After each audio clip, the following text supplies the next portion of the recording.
ఏం పిల్ల పెళ్లి కుదిరిందా ఇంకా ఇంటి మీదనే ఉన్నావా? ఆ నీకెందుకు?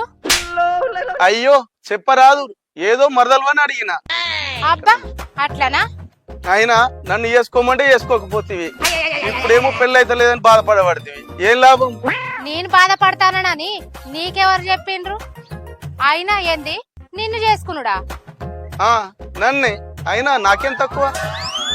ఏం తక్కువ లేదు, కొంచెం ఏజే ఎక్కువ. ఈ మాత్రం దానికి ఇంత షాక్ అవుతాడేంట్రా?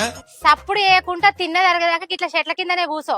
సర్పంచ్ గా గెలిచి బాగా సంపాదించుకున్నావు కదా, ఆగుతలేవు ఇక.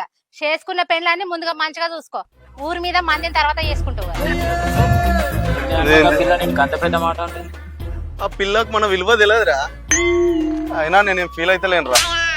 ఆయన మనకి ఇదంతా అలవాటే కానీ ఏమన్నా కొత్తనా?